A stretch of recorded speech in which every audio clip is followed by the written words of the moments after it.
Okay.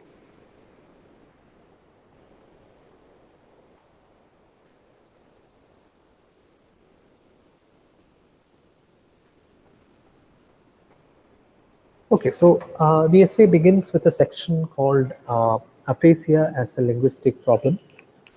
Aphasia is a term which is used to describe difficulty of speech, right? Difficulty in using language, right? So let us begin reading this essay. If aphasia is a language disturbance, as the term itself suggests, then any description and classification of aphasic syndromes must begin with the question of what aspects of language are impaired in the various species of such a disorder. Okay, so Jacobson is going to look at how aphasia will affect the use of language. This problem, which was approached long ago by Hewlings-Jackson, cannot be solved without the participation of professional linguists familiar with the patterning and functioning of language.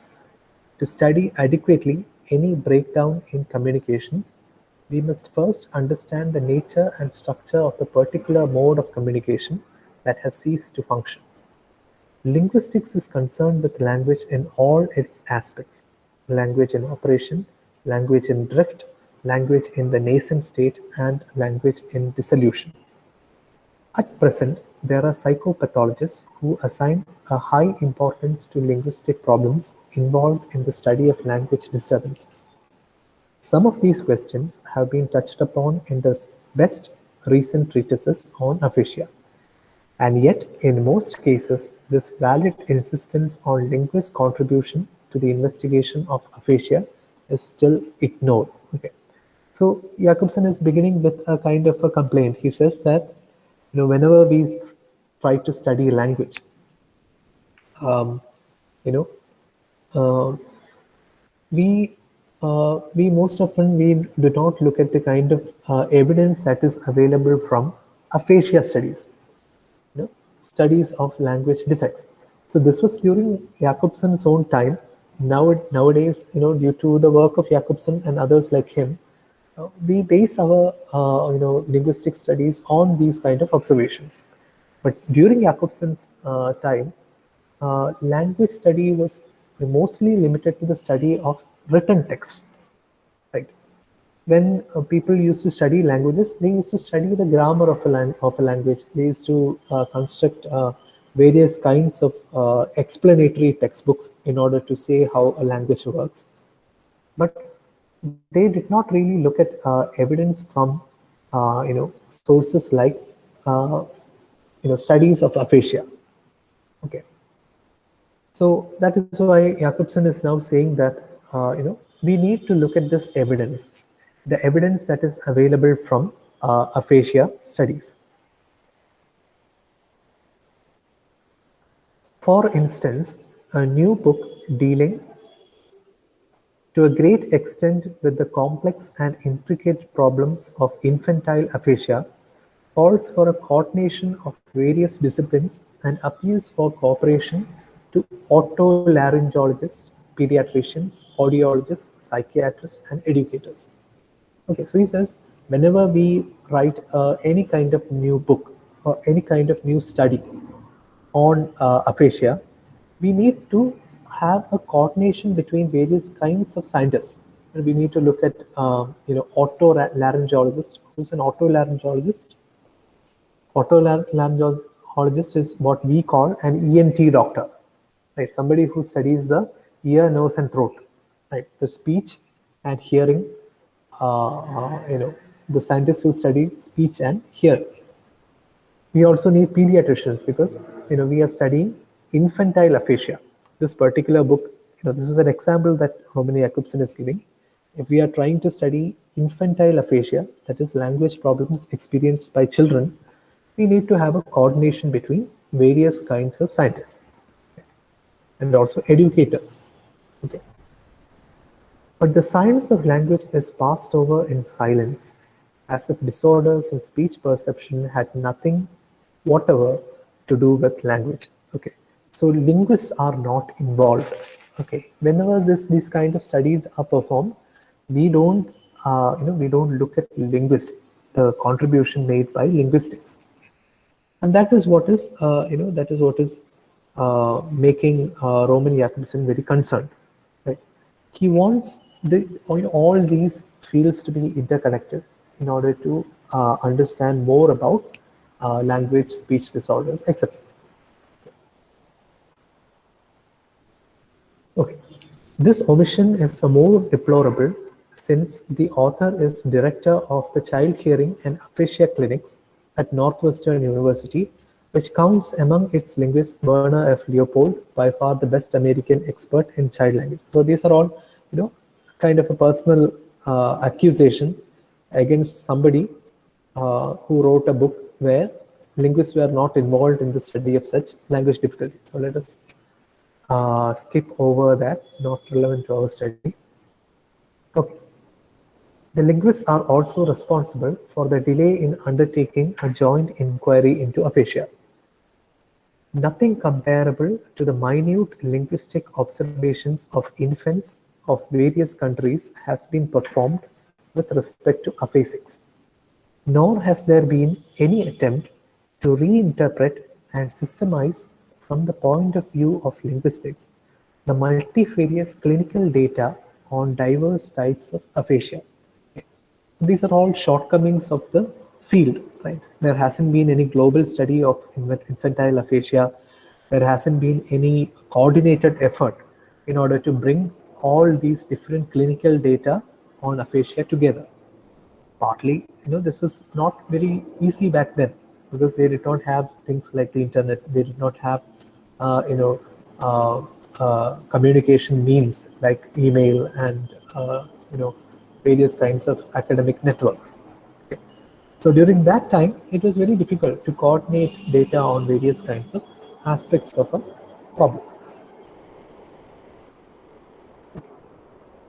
That this should be true is all the more surprising in view of the fact that, on the one hand, the amazing progress of structural linguistics has endowed the investigator with efficient tools and methods for the study of verbal regression, and on the other, the aphasic disintegration of the verbal pattern may provide the linguist with new insights into general laws of language. Okay, so this is a very important statement that Roman Jacobson is making. So structural linguistics, the the exact same field that he has pioneered, that field has helped a lot. In what way? It has endowed the investigator. It has given the investigator, the scientist, what? Efficient tools and methods for the study of verbal regression. So using the tools provided by structural linguistics, it is now possible for the scientists to study how language disintegrates, like what kind of problems occur in speech. On the other hand, the study of aphasic disintegration of verbal pattern may provide the linguist with new insights into the general laws of language. On the other hand, this is also beneficial to the linguist. How? By studying how language disintegrates, you can, you can find out new general ideas about how language itself works.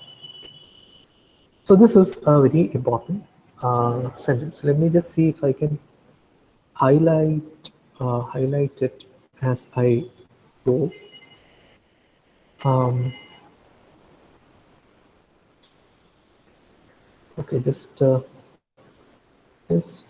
hold on for 1 second. Let me see if it is possible to highlight it.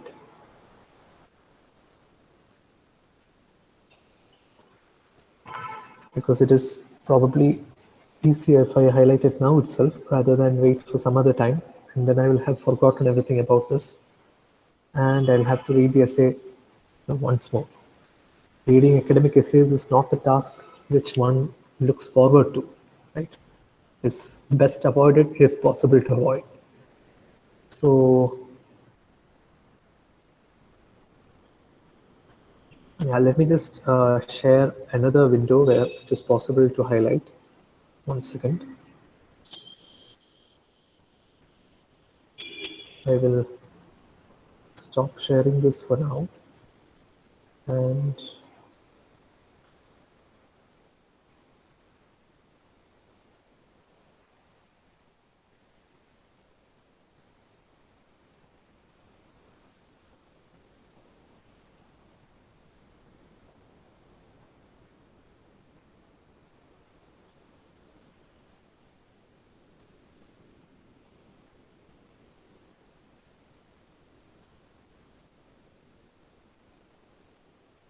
Okay, is this visible? Are you able to see this window? Yes, sir. Okay, okay. Where were we? Yeah. So I'll just highlight this. Um, yeah, the amazing progress of structural linguistics has endowed. I don't have a mouse, so it's not very straight. Has endowed the investigator with efficient tools and methods for the study of verbal regression, and on the other, the aphasic disintegration of the verbal pattern may provide the linguist with new insights into the general laws of language. Okay, so I hope that is clear. Let's continue. The application of purely linguistic criteria to the interpretation and classification of aphasic facts may substantially contribute to the science of language and language disturbances, provided that linguists remain as careful and cautious when dealing with psychological and neurological data as they have been in their traditional field. First of all, they should be familiar with the technical terms and devices of the medical disciplines dealing with aphasia. Okay, so now he's telling us what kind of precautions, what kind of preparations are necessary when linguists are dealing with data from the medical field. Right. After all, aphasia is a disease. Aphasia is a problem which is suffered by real living people, and linguists are not used to studying, real living people. Right. They usually base their studies on language, right? Written examples of language, recordings, and so on and so forth. But when you are studying the actual, when you are studying actual patients, most often in a hospital setting, a linguist needs to be familiar with the kind of tools that are used in the medical field. Yeah, that is what Roman Jacobson is telling us. Okay. So first of all, they should be familiar with the technical terms and devices of the medical disciplines dealing with aphasia. Then they must submit the clinical case reports to thorough linguistic analysis. And further, they should themselves work with aphasic patients in order to approach the cases directly and not only through reinterpretation of prepared records which have been quite differently conceived and elaborated. So he's telling his fellow linguists to go out into the hospitals, find aphasic patients, and directly, study them. Okay. Okay. There is one level of aphasic phenomena where amazing agreement has been achieved during the last 20 years between those psychiatrists and linguists who have tackled these problems, namely the disintegration of the sound pattern. This dissolution exhibits a time order of great regularity. Okay. So now he's talking about one particular kind of aphasia, which he terms the disintegration of the sound pattern. So he will explain this further on. So what is unique about this disease is that it exhibits a time order of great regularity. That it exhibits a regular progression. Right. It occurs in a certain very regular manner. Okay. So aphasic regression has proved to be a mirror of the child's acquisition of speech sounds. So aphasic regression, that is the disintegration of the sound pattern, that is a mirror of the child's acquisition of speech sounds. So in your linguistics class, you might have studied about speech acquisition or language acquisition, how a child acquires language. So it starts with simple sounds, vowel sounds like a, e, u, etc. And then the child plays with these sounds, and that is called the babbling stage. Children babble like da da da da ba ba ba like that, or ma ma ma, and then they put together different combinations of these sounds to produce certain syllables. Right. So that is, there's a certain pattern which is involved in how a child acquires language. Okay. We can map the whole process with a great degree of detail and regularity. Okay. So this particular disease called the disintegration of the sound pattern, this is the mirror of that. So when people are losing their power of speech, what do they lose first? They lose the complex functions first, right? They forget how to, order their thoughts together in language. They forget how to make sentences using words. Then they forget individual words, and then they forget the individual sounds.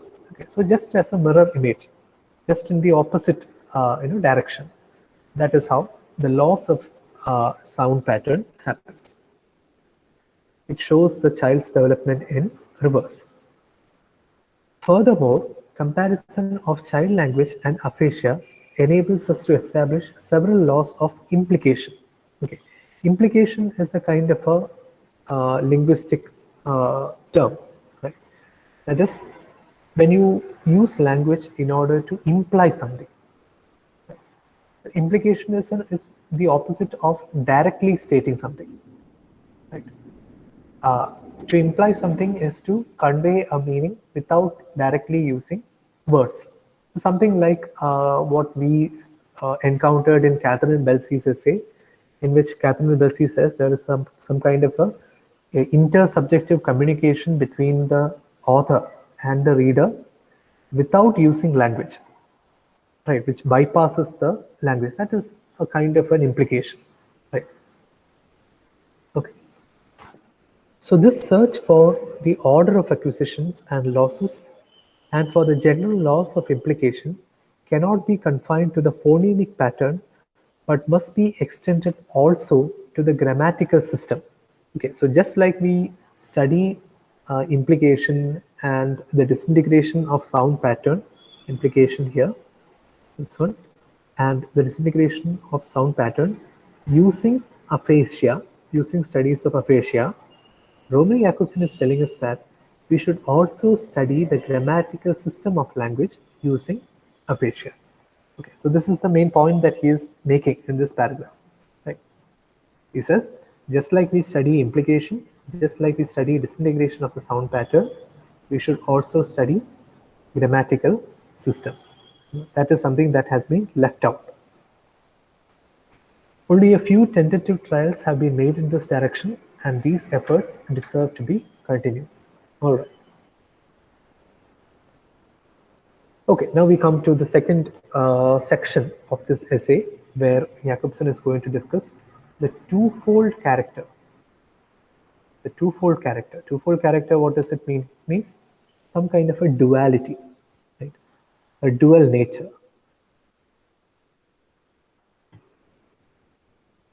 Okay.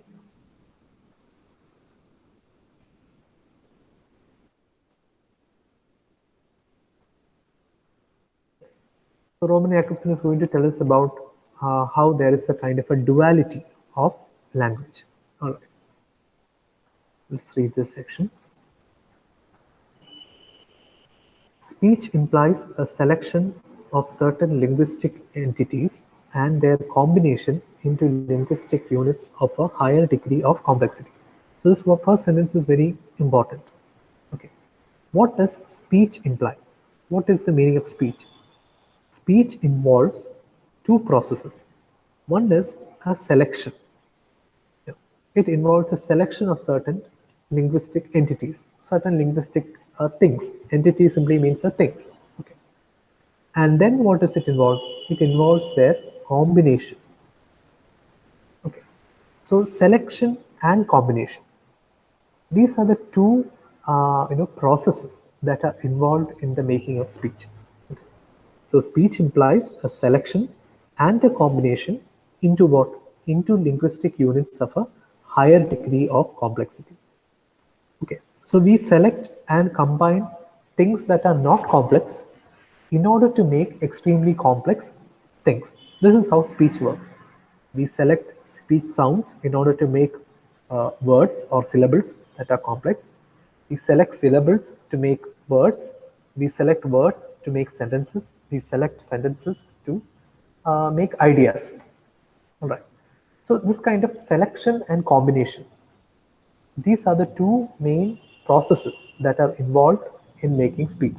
So this is a very important sentence. The reason, because we'll be coming back to these two processes in this essay.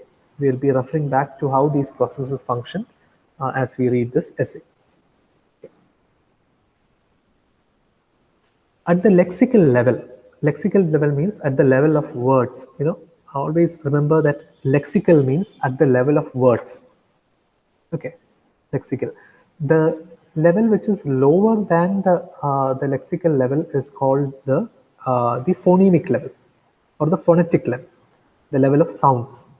Okay, and the level which is higher than that of lexical is called the syntactic level. Syntactic means sentences. Okay, so just remember this kind of organization. The lowest is called the phonemic level, then you have the lexical level, and then you have the syntactic level.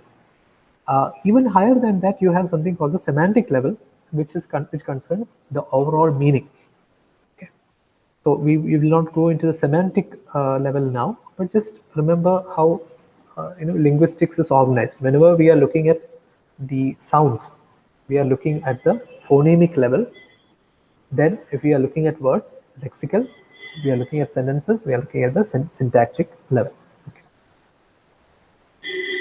All right. The speaker selects words and combines them into sentences according to a syntactic system of the language he is using. Okay. So syntactic system simply means the grammar. Sentences are, in their turn, combined into utterances. Okay, so what is an utterance? Utterance is it is a collection of sentences which constitute an idea. Okay. But the speaker is by no means a completely free agent in his choice of words. His selection, except for the rare case of actual neology, must be made from the lexical storehouse which he and his addressee possess in common. Okay, so what does this mean? Whenever we are speaking, whenever we are selecting words, we cannot randomly combine sounds into words. Okay. There are certain rules, right? Rules which are specific to each language. So unless I am making a new word by myself, if I am making a new word, then I can combine sounds into any order that I want. I can make a new word. But unless I am making a new word, this is neology means making a new word. Unless in the rare case of making new words, what must the speaker do?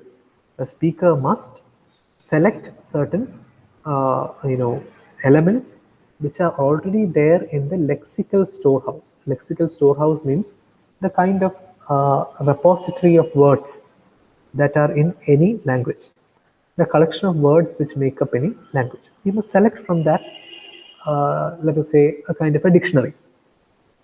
We cannot use any word. We have to select a word which already exists in the language and which is shared by the addressee and the speaker.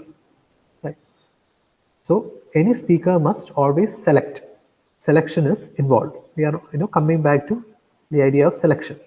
Right. The communication engineer must most properly approaches the essence of the speech event when he assumes that in the optimal exchange of information, the speaker and the listener have at their disposal more or less the same filing cabinet of prefabricated representations. Okay. So whenever we are studying language use, it is best that we assume that both the speaker and the listener, they share the same filing cabinet. Filing cabinet simply means a storehouse, right? A kind of an, what do you say, an almirah in which all the prefabricated words are stored. Right? They both have the same access to the store of words. Okay. The addresser of a verbal message selects one of these preconceived possibilities, and the addressee is supposed to make an identical choice from the same assembly of possibilities already foreseen and provided for. Thus, the efficiency of a speech event demands the use of a common code by its participants. So unless you and I have access to the same language, you will not understand what I am saying. Okay. So the only reason you are able to listen to me and understand something is because the words that I use and the words that you hear and understand, they both belong to the same language. All right. So that is it's a very simple idea that is being described here. Only then will the communication be effective. If I start to use certain words from some other language in the middle of my communication, then the way that you understand will be affected. You will not be able to understand properly. All right. Okay.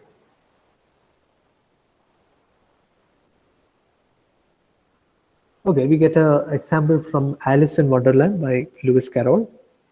This is a conversation between Alice and the cat. What cat? Uh, the Cheshire Cat. Right? If you have read Alice in Wonderland, there is a character called the Cheshire Cat. Right? Which is a very interesting cat because it is a cat which can talk. It lives in Wonderland. And what is most interesting about this cat is um, even after talking with Alice, the cat disappears. But even after the cat disappears, the smile of the cat remains. Right. So that is how the Cheshire Cat is described in Alice in Wonderland. Anyway, let's look at this uh, example. Did you say pig or fig? Said the cat. I said pig, replied Alice. In this peculiar utterance, the feline addressee is a cat, attempts to recapture a linguistic choice made by the addresser. So the cat is asking Alice whether she said pig or fig. In the common code of the cat and Alice, that is in spoken English, the difference between a stop and a continuant, other things being equal, may change the meaning of the message. What is a stop? A stop is a plosive. This is an older term. In linguistics, we use the word a plosive, right? A stop. Pa. Pa is a plosive. Pa. What about fur? Fur sound is a continuant. Continuant, I think it is called fur is a is it a fricative? I'm not very sure. I haven't studied linguistics in a long time. So anyway, fur is a continuant and per is a stop. So this is the difference between these two sounds. And the difference between these two sounds is able to affect the meaning of a word. Okay. So that is what Jacobson is telling us. When the other two parts of the words are equal, the part constituted by e and g, ig. That is the same in both the words. The only difference is in the initial sound. Okay. Okay. Other things being equal may change the meaning of the message. Alice had used the distinctive feature stop versus continuate, rejecting the latter and choosing the former of the two opposites. Okay. So when Alice was saying pig instead of fig, what did she do? She selected. Okay. First, she selected the sound. From all the sounds that are available, she selected per instead of fur. She selected a stop instead of a continuant. All right. And then she made the word. Okay. So what is Jacobson trying to say? Selection is involved. Right. She selects one particular kind of a sound by rejecting the other sound. Okay. And in the same act of speech, she combined this solution with certain other simultaneous features using gravity and the tenseness of per in contradistinction to the acuteness of ter and to the laxness of ber. Thus, all these attributes have been combined into a bundle of distinctive features, the so-called phoneme. So what did Alice do? Alice chose a particular tenseness and gravity of the sound per. She used per in a certain tenseness and gravity. So these are all linguistic terms. We don't need to know the exact meaning, but the idea is clear, right? Alice was able to choose what kind of sound she wanted, right? And she did not use the ter sound or the bur sound, right? Bur is supposed to be lax, a relaxed sound, or the acuteness of ter. Acuteness means the sharpness. So instead of using the relaxed bur sound or the sharp ter sound, these are all plosives, by the way. Both ter and bur are plosives, right? So she did not choose them; she chose per. Right? And then what she did? What did she do? She chose all these attributes, all these characteristics, and combined into a bundle of distinctive features, the so-called phoneme. Right. So she made the phoneme per. She chose the particular phoneme called per. And then what did she do? The phoneme per was then followed by the phonemes ik and g. And these e and g are also bundles of various distinctive features. Okay. Themselves bundles of simultaneously produced distinctive features. Hence, the concurrence of simultaneous entities and the concatenation of successive entities are the two ways in which speakers combine linguistic constituents. Okay, this sentence is important. Hence, the concurrence of simultaneous entities and the concatenation of successive entities are the two ways in which we speakers combine linguistic constituents. Okay. So what does it mean? First of all, when you are selecting sounds, you have to select from a series of equally present alternatives. So Alice had to select between p, b, and t. These were equally present in her mind. They were present at the same time. That is, they were concurrent. Concurrent means simultaneously existing. Okay. So per, and ter were all simultaneously there in her mind, and then she chose. Right. She selected. And then what did she do? She combined per with e and g. That is successive entities. After choosing per, you have to combine them with other phonemes that are supposed to occur later in the utterance. So when we are uttering something, when we are speaking something, we have to choose things and then combine them with things that have to come next word, next sentence, like that. Right. So selection and combination. So selection from concurring entities and concatenation. Concatenation simply means the joining together. Okay. I'll just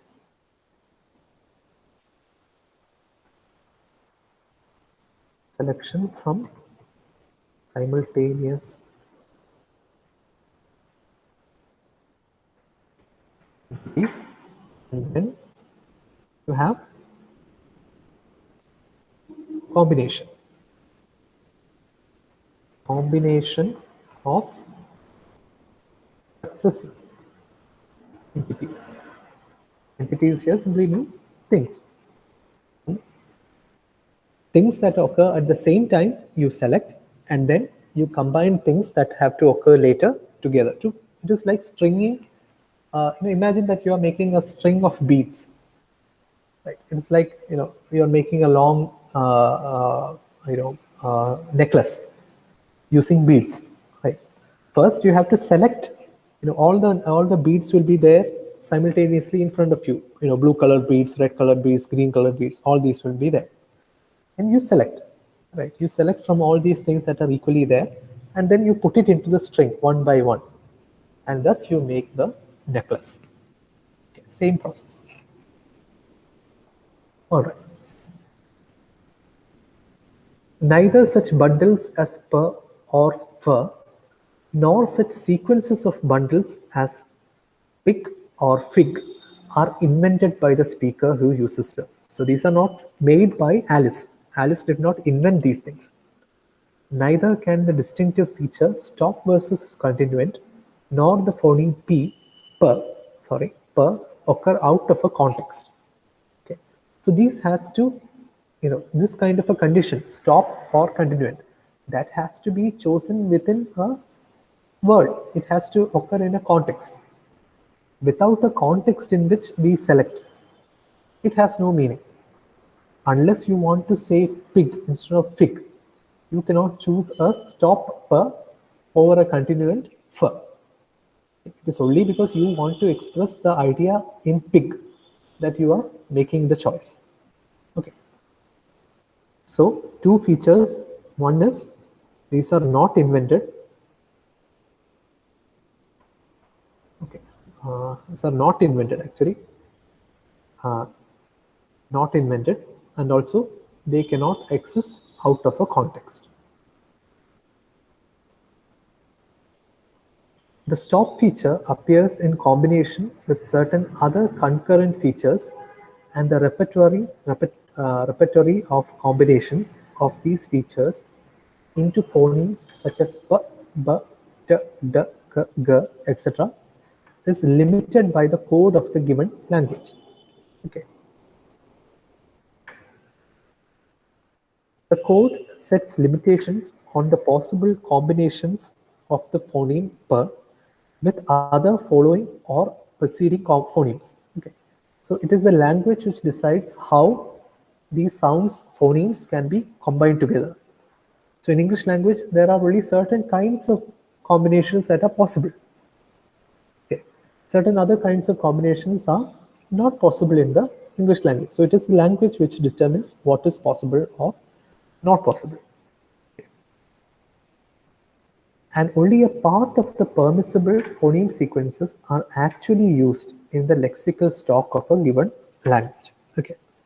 So even among all the kind of combinations that are possible, only certain combinations are used in words. Even when other combinations of phonemes are theoretically possible, the speaker, as a rule, is only a word user, not a word coiner. Let's underline this.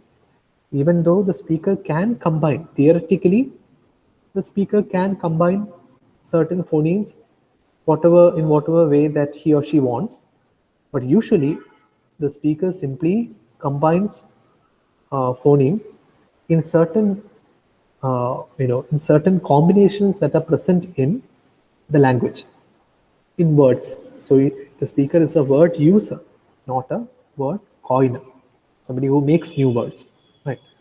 The speaker is not free to make new words.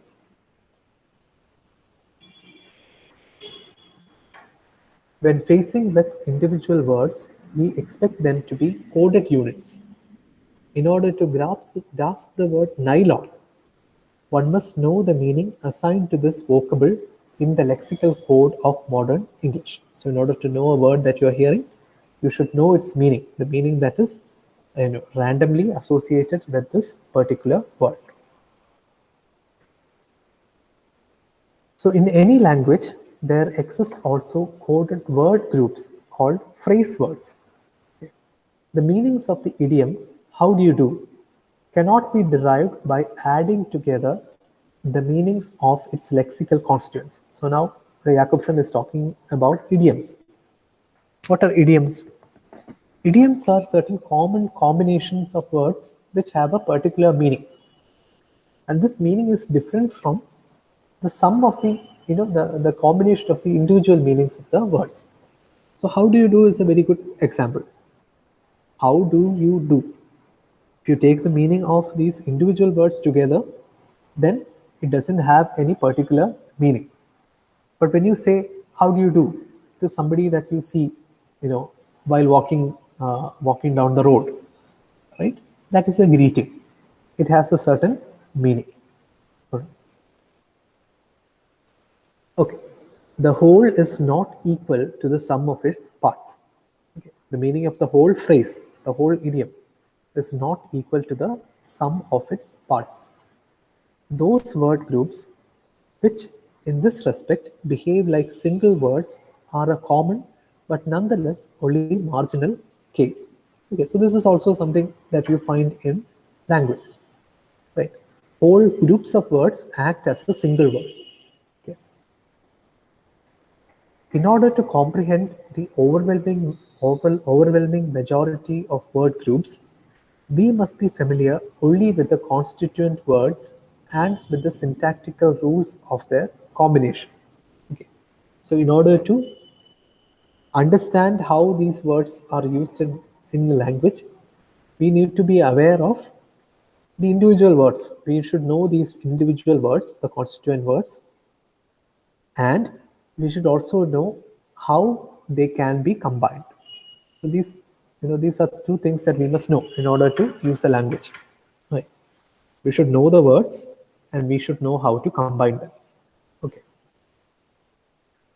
Within these limitations, we are free to set words in new contexts. Okay. So once you know both of these conditions, once you satisfy these conditions, we are free to create new kinds of language use, right? New utterances we can create. Of course, this freedom is relative, and the pressure of current cliches upon our choice of combinations is considerable. Okay, so even this freedom is relative because each time and each place in society demands a certain kind of language use. Okay, so while you are in a formal setting, you are free only to use formal sentences. You cannot directly address somebody in a very familiar or friendly way. You have to address them using a very formal kind of speech. But when you are in your family, there is a certain kind of language that you are expected to use there. In your family, you cannot be formal.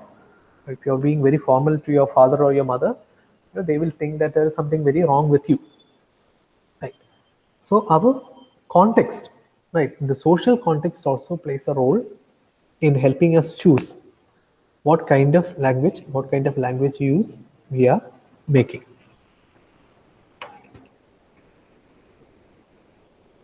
But the freedom to compose quite new contexts is undeniable despite the relatively low statistical probability of their occurrence. Okay. But even here we have the freedom to compose quite new contexts. We can combine new sentences. There is, for example, one famous sentence which Chomsky used in order to convey the arbitrariness of language. He said, "Colorless green ideas sleep furiously." Right. So this is a perfectly grammatical sentence, but it doesn't convey any kind of meaning. Right. So this sentence was used by Noam Chomsky in order to illustrate how the grammaticality of a sentence doesn't have anything to do with its meaningfulness. So the reason why Chomsky was able to create a meaningless sentence like that is because he has the freedom to do it. Right? He has the freedom to compose new contexts. Okay. Thus, in the combination of linguistic units, there is an ascending scale of freedom. In the combination of distinctive features into phonemes, the freedom of the individual speaker is zero. Okay, so here we are, Jacobson is telling us about how much freedom we have at each level. Okay, earlier we mentioned various levels. We mentioned the phonemic level, we mentioned the lexical level, we mentioned the syntactic level, the semantic level, etc. So at the level of individual sounds, right, at the level of the phoneme, we don't have any freedom. We cannot simply make any kind of sound. Right? There are only certain sounds that are possible in the language. So there, the individual does not have any freedom. The code has already established all the possibilities which may be utilized in the given language. All the possible combinations are already established in the language. Freedom to combine phonemes into words is circumscribed. It is limited. Circumscribed means limited. It is limited to the marginal situation of word coinage. Okay. So if you want freedom in combining words together, combining sounds together, you have to create a new word. If you are making a new word, then you can coin any sound and make a new word. Okay. But in the forming of sentences out of the words, the speaker is less constrained. So you have more freedom when creating a sentence. You can put words in many different combinations. You can choose from many different words and you can create a unique sentence. So there you have freedom. And finally, in the combination of sentences into utterance, the action of compulsory syntactical rules ceases, and the freedom of any individual speaker to create novel contexts increases substantially.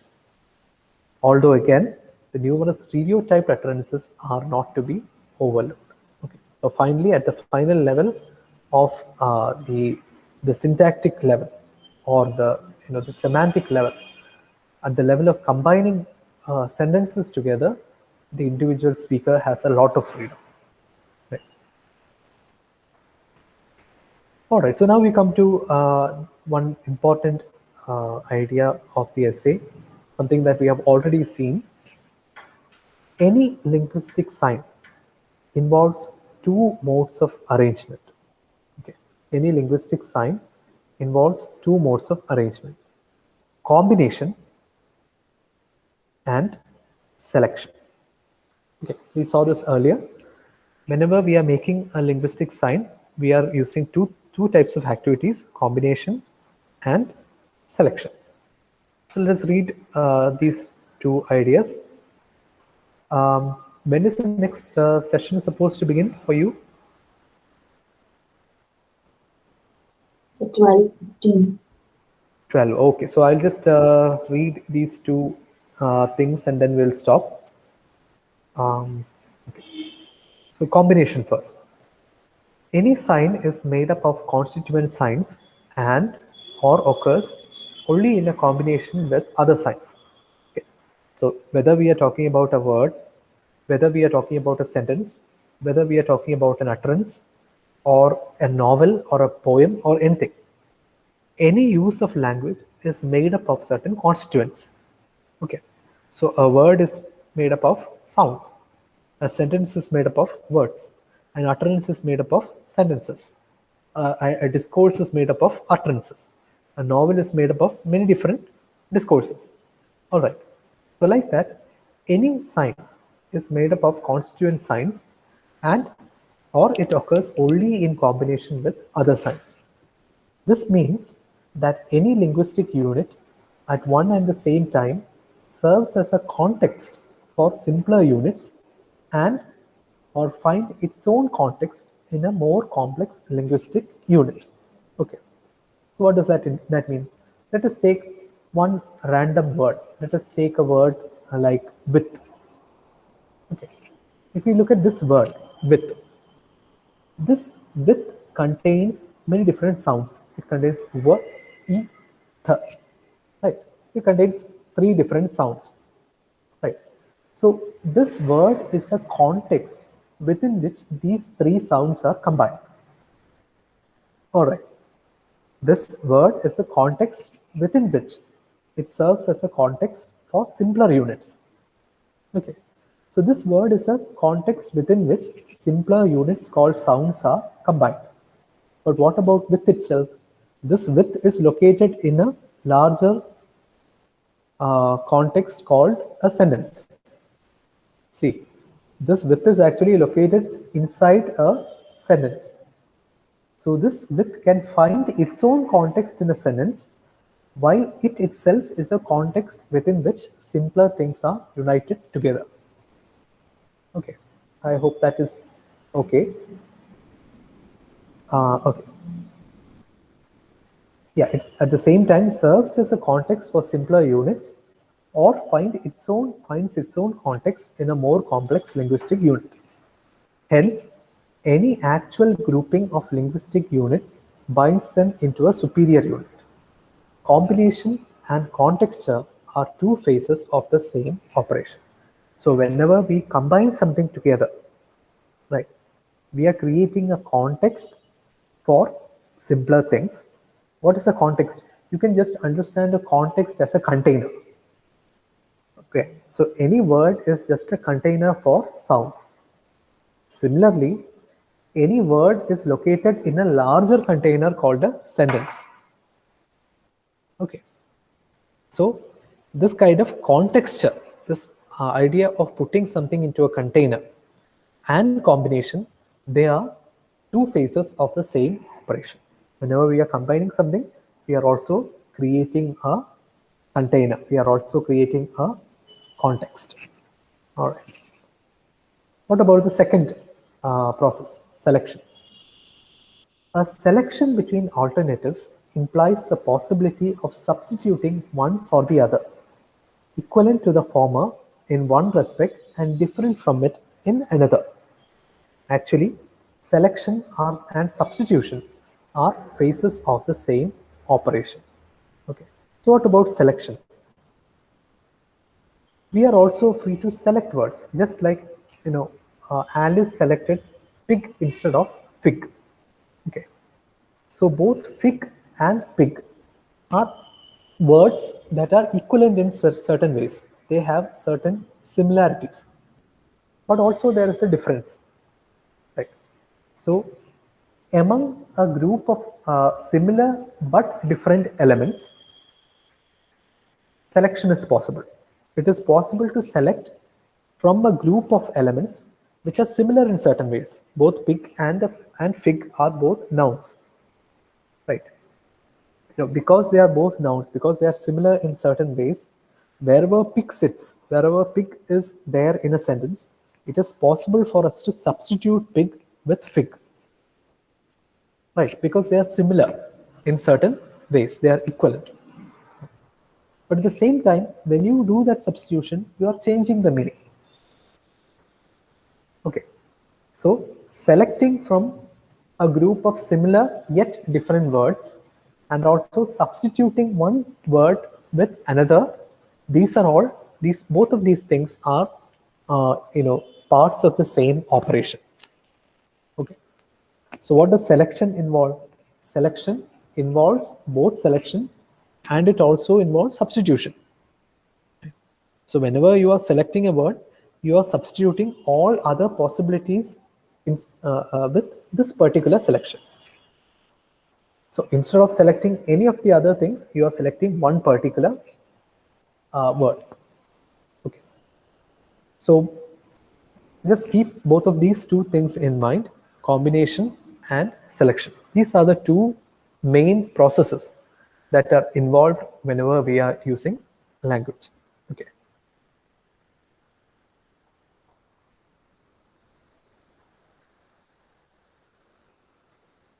Okay. So now in the rest of the essay,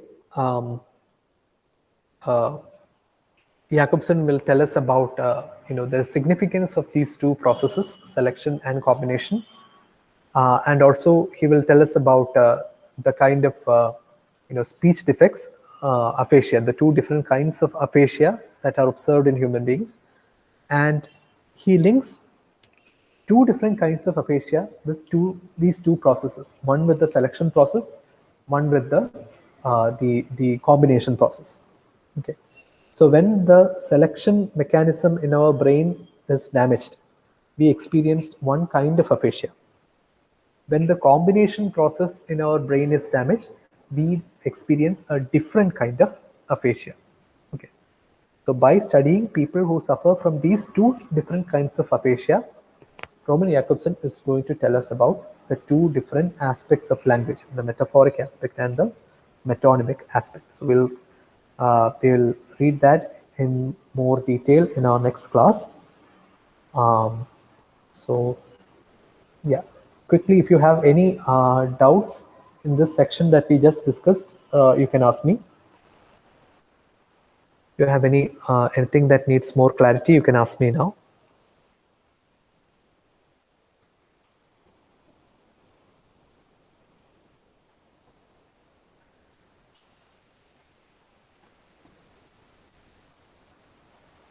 Otherwise, we can, you can leave now and we will meet in the next class.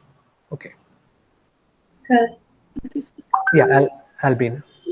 so it's not related to this, is it, sir? Could you send the videos of the previous classes? Yeah, I will. I have recorded them. It is in my drive. I just have to download it and upload it to YouTube. Okay. Okay. I'll do it.